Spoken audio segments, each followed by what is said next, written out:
I started playing piano when I was 3.5 years old, and it was under a very special circumstance. As you know, Armenia had a big earthquake in 1989, yes. And we didn't have water and electricity for more than 4 or 5 years. And I was 3 years old, and my mother was pregnant with my brother, and I wanted to go outside, and it was already very dark. And my mother told me, maybe you can stay here and play with this toy, and she showed me the piano. And I was really captivated. I was really captured by the sound of piano. And I kept playing for hours, and I remember the candle went off and they had to put another candle. And the next day I went to the musical school and they took me. So as a child you played music by candlelight? Yes, I remember it was really very cold, and also after that we didn't have electricity and water for more than a year and a half, and I remember me practicing with the big gloves and practicing with a candle. But I really enjoyed practicing. I could practice all day long without anybody forcing me, and I was just like really felt in love with the music and with the piano. So it means that your parents, they love music too? Yes, my mother finished music school, but she is engineer, textile engineer as a job, and my father is a lawyer. But they both really like music, and my mother was the first teacher who showed me the notes and who learned me some music. So she was the first one to guide me through the music. The first moment I touched the piano, I knew that it's going to be all my life, is what I will be doing all my life. What music did you play then? Well, I started actually composing, and I composed for a year and a half without knowing that there's anything else composed. But when I heard Mozart, Bach, Beethoven, I gave up composing, of course, and I decided to be an interpreter to understand this beautiful music that's 100 million times better than what I have written. So, and I decided to dedicate myself to interpretation. I think trying to compose helps you a lot with the interpretation of the other composers. Yes, I still enjoy composing, but just like for me. I sometimes play my encores. I started composing, as I told you, much earlier, and sometimes I play the very early compositions of as an encore, but it's just, it's not so important as the real music. But then the moment came that you had to go to Yerevan. Yes. What did it mean for you? Because you were young. Did you go there alone? Did your parents join you there? Mm-hmm. In 1995, when I was 6 years old, I did a national competition, and I was in a second round, which was in Yerevan. After I won that competition, he told me to come to Yerevan to continue my studies. So, and I was in Yerevan studying, but still living in Vanazor, and it was very hard because we had to go 2 hours or sometimes 3 hours, and one day it was a storm, so it was very difficult. We accompanied me and my mother, because I was 6 years old, of course she had to accompany me. We were 2-3 times in a week in Yerevan for a lesson. And we were just going and back until 2000, when I won the Gina Bakar competition. And then meet my family, we moved to Yerevan. It's a wonderful job that your parents did. Yes, they are doing a lot of sacrifices, and I think it's very important for musicians. It's not a career thing, it's not consisting of some elements, must be really there, like some sacrifices. It's not only playing music, but and I'm very thankful that my parents did so many sacrifices. What did you learn at that period at Yerevan? My teacher, he was half Armenian, half Russian, so I had basically the Russian school teaching. And he brought me the first love to the important composers, Beethoven, Mozart, and also some Russian composers, Rachmaninov, Tchaikovsky, Prokofiev. And I learned a lot with him, and I'm very thankful to him because it was my basic, and he was a very, very good teacher himself. He had many international prize winners, and he was also himself a prize winner of many competitions.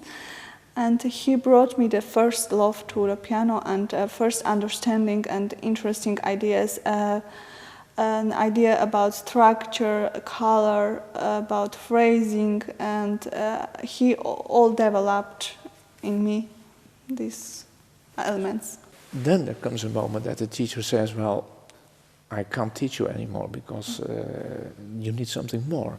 You went to Vienna. At what age? When I was 11 years old, I did many other auditions in U.S.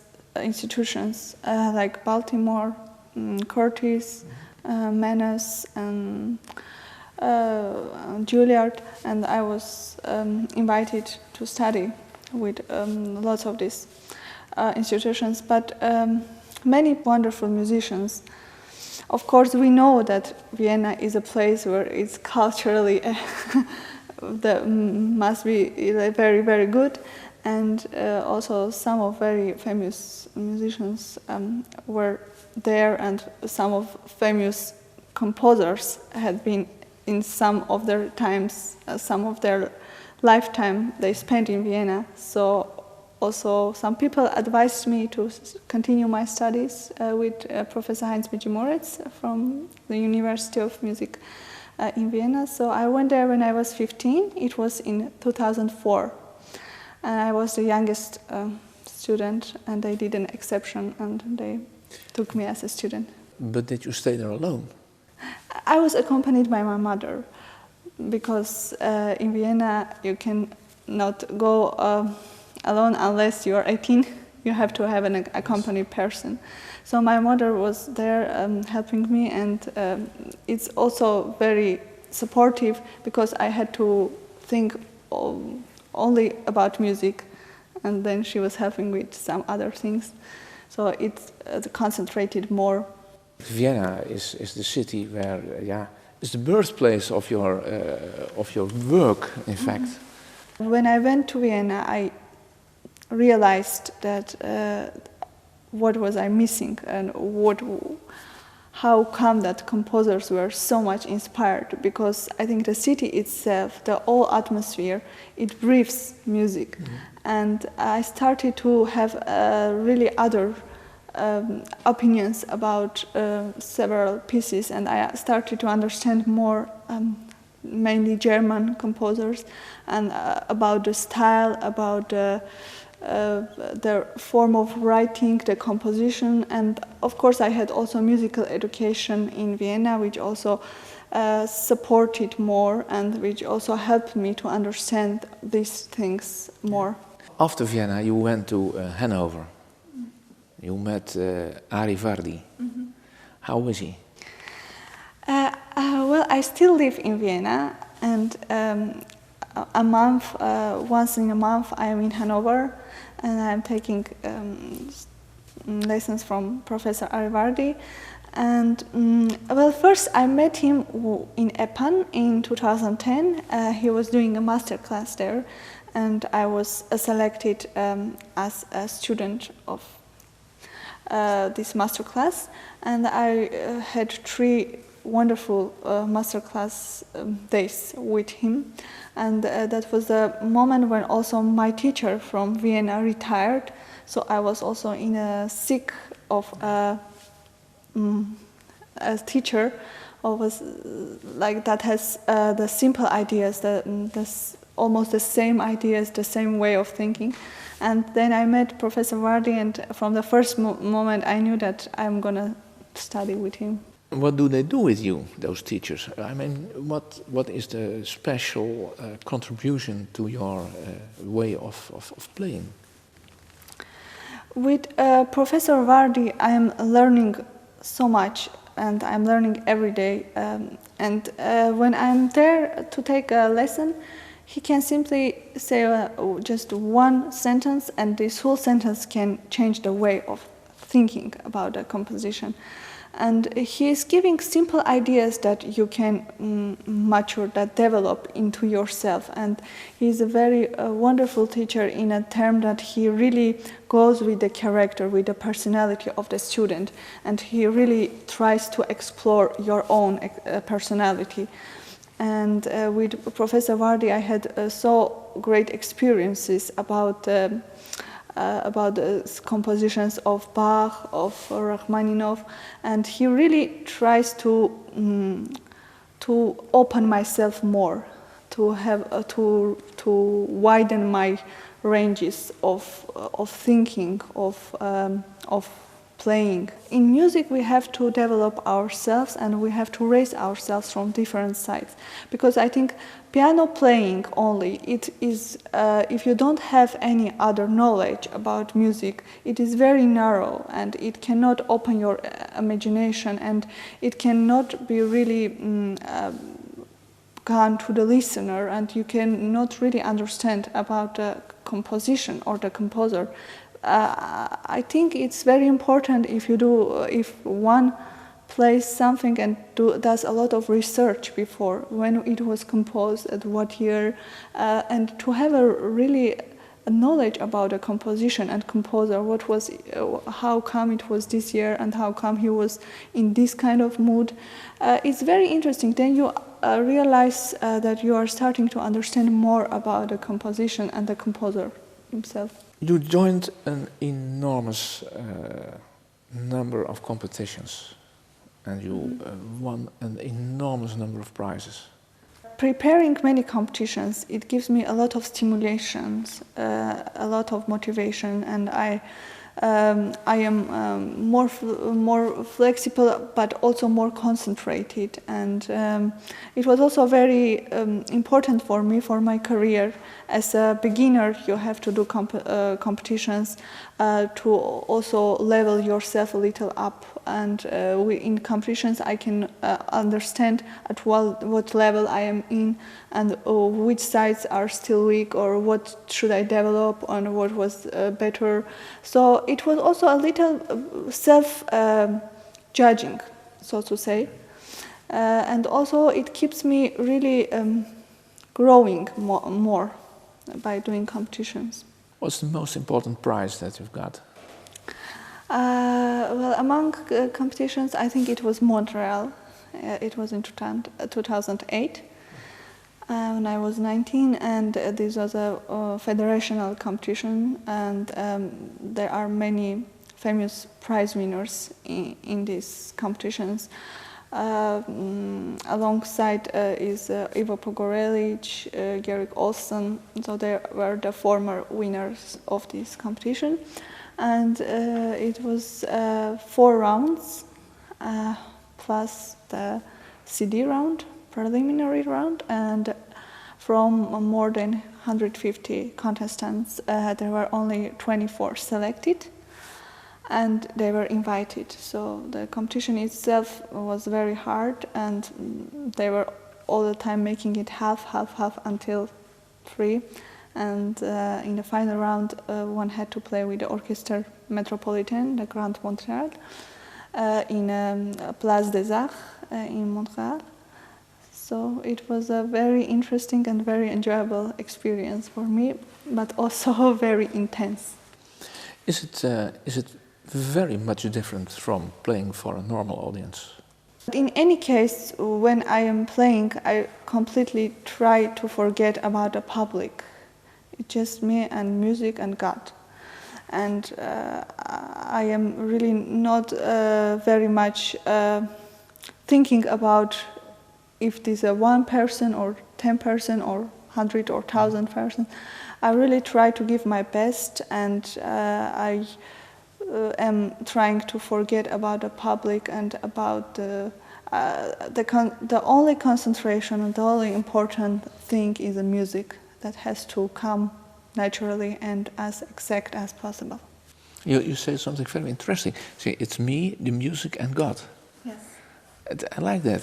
So it means there is something more than just the music and... I think by playing music, I started to understand that it makes me pure, and it's like a meeting with a God itself. Music, I think, is a language of God, and we are so privileged to have this ability to connect ourselves with the music and to connect the audience with the music. It's a special grace that is given to us, and I think our mission is to pass this message what the composer told us to the audience. And I think the main aim of music is to heal our soul, and I think the music has this incredible ability to heal our soul and to heal our spirit, and to make rid from all the problems and also all the mental and physical problems that we had.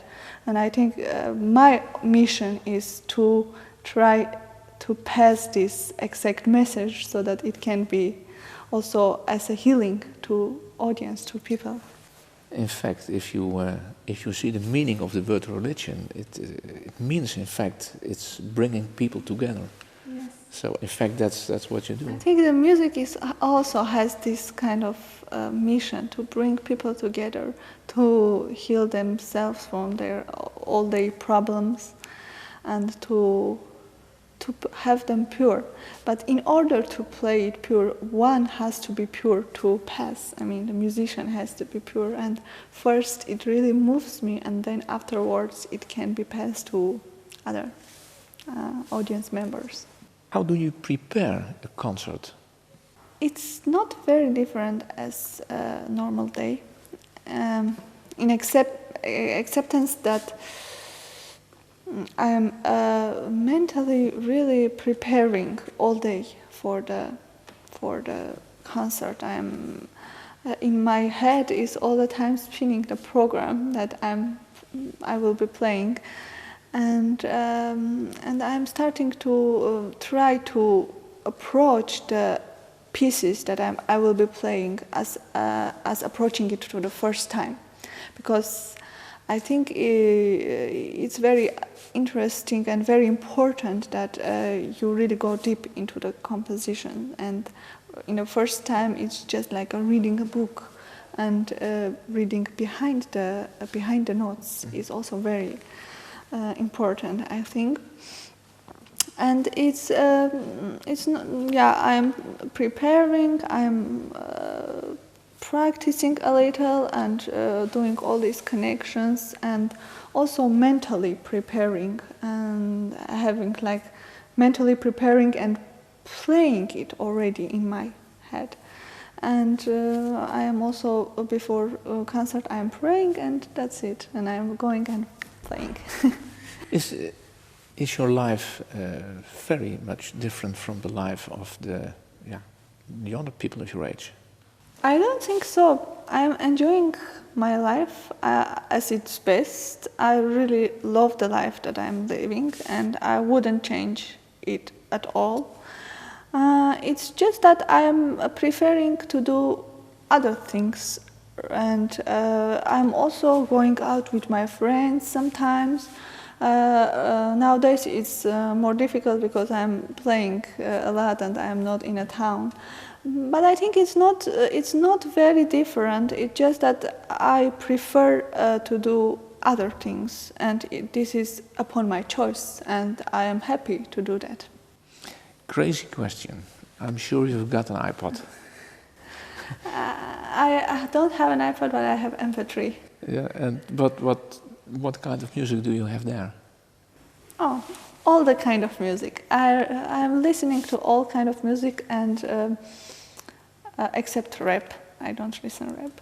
But I have jazz, I have soul, I have rock, I have pop, I have classical.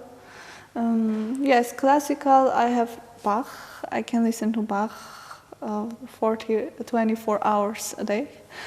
But I have all the other kind of music, and sometimes I listen them after concerts, sometimes. And now on your first album for Pentatone, you're playing Rachmaninov. You told me already that you love to read Dostoevsky, Chekhov, Tolstoy. Then we talk about the great Russian writers, but now we talk about one of the great Russian composers. What do they have in common? First of all, I think it's a kind of psychology that the Russian poetry and music is more concerned about. While German music is more philosophical, the Russian music is more psychological. Everything is happening in one person's mind, and it's a fruit of their own fantasy. And it's also very much connected to how they think and which is the way to think, which is the best way to think, how to respond, and it's very much connected to to human, social, human more, and it's more about the experience. They're more telling us their own experience, and I think compared to other German composers, Russian composers are writing more about what they are feeling, about their own emotions, their own experiences. It's more like a sharing to us. And in compared to like Mozart or some other, we can see that many composers sometimes wear masks and they're protecting their own identity. While with Russian composers, it's very honest. Everything that they have in their heart, everything that they think they are saying is what they actually think and what they actually feel. And they're passing all their emotions or their feelings to us. They gave a look into their soul.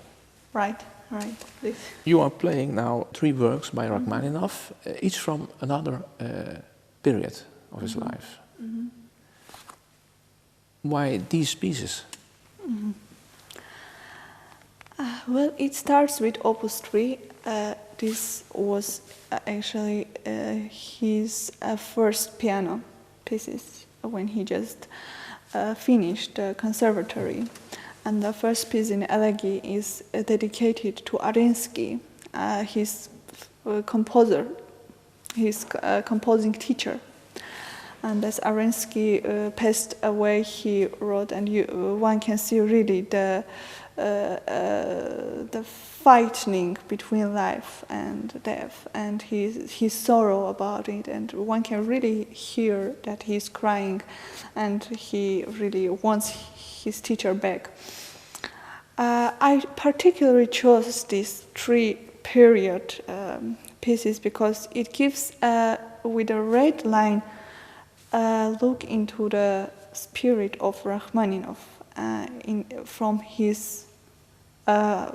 his beginning of compositions, from his beginning to the end. First piece and last piece, and Opus 33 is his middle pieces. And Rachmaninov was had a very interesting personality, and one can really see that in his pieces. He had a lot of imagination, a lot of fantasy, and a fantasy that was not real, but still he could make it with his way of writing, his composition. You can understand that it can be possible. Even he was having such a brilliant mind that all his compositions, starting from Opus 3, you have 5 different tableaus, 5 different views, 5 different scenes. And Opus 33 is Etude tableau. And I remember I read that Rachmaninov was himself telling that I am leaving upon the performer to the imagination of these pieces. They have to have their own imagination, they have to have their own tableau, their own scene, their own view, what's happening. And in terms of that, he was very respectful to the performers, to not indicate the exact scenes, but to give it for us, so that it also develops our imagination. So he was preparing this, or he was teaching it with Opus 3 by giving certain indications to this, like polychinelle, like melody, and like elegy. So he was really himself painting these scenes. But Opus 33, he is giving us a challenge for our mind, for us to think about the different scenes that is also a piece of creation from us, so to say. And Opus 43 is Corelli variation, where I believe that one can see a personality from different sides. And also one can hear the different composers coming and going there in Corelli variations like Chopin, Mendelssohn, Schumann, and at the end, Rachmaninov shows his own style. So it was also kind of telling us that he learned a lot from these composers, but in the end, he finds his own style. The last piece was written in New York. Yes. He lived there in a house as a Russian man, more or less in exile. Mm-hmm. Can you feel something of that atmosphere in this music? Each variation is a masterpiece, and each variation is a perfectly written from also compositional side. It also has the middle side, and if one divides this piece into different, like a form, you can see that it's very, very good composed. It has a wonderful form. Of course, it's consisting of variations, but in a general view, one can see the middle part, the first part, middle part, and the chord, the ending. And Rachmaninov had a lot of melancholia. In fact, in all his pieces, you can really feel this melancholia. He was really missing Russia. He was very honest and very much telling us about his sorrows. And of course, we know that Corelli variations was not very good received from the public, and he himself had to shorten many variations, and some of them he had to really pass and not play. And at the end, he was very depressive, and in fact, it became his last composition because of because of no acceptance from the public. So I think in this composition, it gives, with a red line, you can see all of his feelings, all of his emotions, what he felt in Russia, in Dresden, in Germany. Well, it's also a long journey, musical journey. From the theme, the same theme, he transforms it into something magical. And I think this also, the La Folia theme, this theme also was very much used by other composers. But I think Rachmaninov did something incredible in which he transformed this piece in so many ways that at the end you really are very amazed how this simple theme can become something like a triumph. Many pianists, they play in a tradition, in a long tradition. How do you feel that by yourself? Do you play in a certain tradition? Of course, I was raised with the Russian school, and Russian school had some special things that makes it more Russian. And when I moved to Austria, it was more German school. So I have a little now mix of German and Russian school.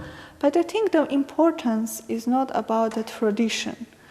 The importance is about understanding more and about trying to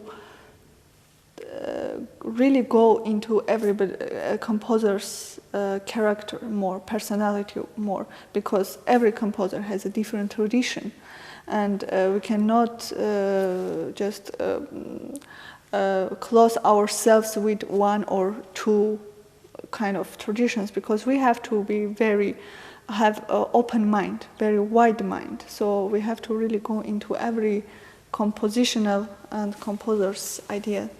We have an amount of recordings by old pianists. Are they important for you? Very important. And I learn a lot when I hear them. I learn about the almost forgotten styles. Rubinstein and Horowitz, they had many different ways of playing, ways of transferring the message. But I think their goal was to connect audience with the music, and their goal was to try to be as exact as possible, and it was not disturbed by any personal commentary, so to say, in music. Did you ever hear Rachmaninov playing? Oh, I love hearing Rachmaninov playing, and for me, the best interpreter of Rachmaninov is Rachmaninov himself. And I learned a lot. He was a wonderful pianist and very completed pianist. And I am very much, when I hear Rachmaninov playing, it's every note is like a gem for me. It's so logical and it's so natural. Everything happens natural, and you understand that this is the way it has to be played. What's your next album? It will be a list. Both concertos, Totentanz, with Radio Symphony Orchestra, Berlin, and Alan Altinoglu as a conductor. And I'm really looking forward to it. Your career just started. I might say there must something for you to dream of. What do you hope, or what is your dream for the future? Well, I dream that I pass always the exact message from the music, and through the years that I be very honest to music, and that it has the most important role in my life. And I dream that what I said before, that people could be healed from their old days problems, that the music could somehow make them happier and make them fresher, and so that when they go at home they will still think a little bit about the music and about the life, and so that it could change something into their heart. So I think this is my main dream, to help people with the music, because I think the main aim, the main goal for musicians, for us, must be to the social help to people. So that's why we are playing music. It's just not only enjoying us, but it has some very incredible ability to heal, to make them think about a purer life that could be, and to open their soul and to clean them. You got the talent from God, so you have to do something with it. Yes. I thank you very much. Thank you very much. Thanks a lot.